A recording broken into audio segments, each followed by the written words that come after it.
They say money can't buy happiness. That's cute. It also happens to be wrong. Money can absolutely buy happiness, just not the way you think. Most people spend their money like a toddler at a candy store, messy, impulsive, and filled with regret 20 minutes later. But what if you could spend money like a pro, not just for stuff, but for actual life satisfaction?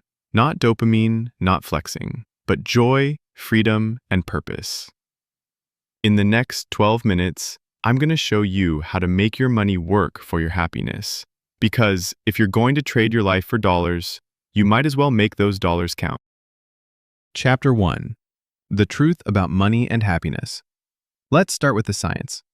Yes, money improves life satisfaction. Yes, it reduces stress.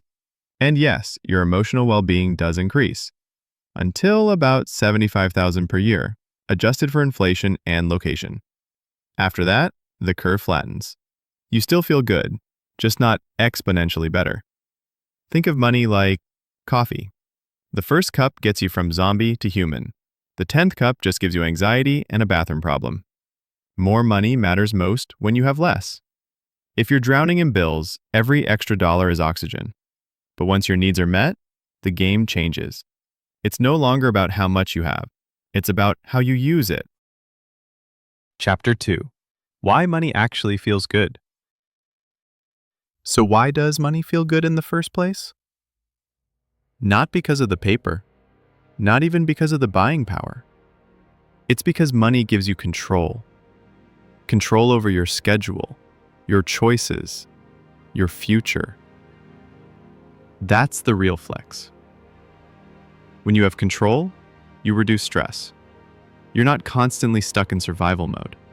And control, more than cash, is what people are actually chasing. But here's the trap. Relative income matters more than absolute income.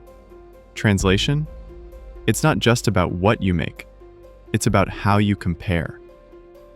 You could be doing fine until you see Jeff post his third vacation this month. Now you feel behind. This is called the comparison trap, and it turns financial success into emotional failure. Solution? Measure your money against your needs, not someone else's wants. Chapter 3. How to spend money for real happiness. Ready to actually feel good about your spending? Follow these 4 research-backed rules. Rule 1. Buy experiences, not things. A concert with friends will outlast that 4th pair of sneakers. Why? Experiences create memories which get replayed in your head. Things collect dust. Memories collect value. Rule number 2. Spend on others, not just yourself. Giving to others, even small stuff, hits harder than treating yourself. That coffee you bought your friend? More fulfilling than your 8th Starbucks this week. Bonus points if you surprise them. Surprise equals spike in joy. Rule number 3. Buy time. Hire out chores you hate. Pay for convenience. Every hour you don't spend scrubbing toilets or doom-scrolling in line at the DMV, that's freedom. Rule number 4. Buy many small joys instead of one big one. A bunch of $5 wins feel better over time than one $500 splurge. Dopamine works better when it's spaced out. Think of it like snacks, not a binge. Chapter 4. The downsides of money no one talks about. All right, now let's get dark. Because money isn't always the hero. It has a dark side, and if you're not careful, it'll rot your brain. Research shows wealth can make you less empathetic. Yep, rich people are worse at reading faces. Why? Because when you're used to solving problems with money, you stop learning how to read people. You see humans as problems to fix, not people to feel. Also, money itself can become an addiction. Not the stuff, the chase. You're not buying happiness anymore. You're just trying to feel something. And that's how millionaires end up depressed in mansions with 14 cars and no peace. Chapter 5. Materialism, Insecurity, and the Stuff Trap. Materialism is the idea that money equals success. It sounds harmless until you realize it's a never-ending race with no finish line. The more insecure you are, the more you cling to stuff. Lost your job? Buy a new gadget. Break up? Add to cart. And now your apartment is full of stuff, but your life is still empty. Here's the thing. We have tons of ways to bring stuff into our lives, but almost zero systems for getting rid of it. It's never been easier to accumulate or harder to feel satisfied. Chapter 6. Voluntary simplicity equals real wealth. There's a better way. It's called voluntary simplicity. Living with less than you can afford.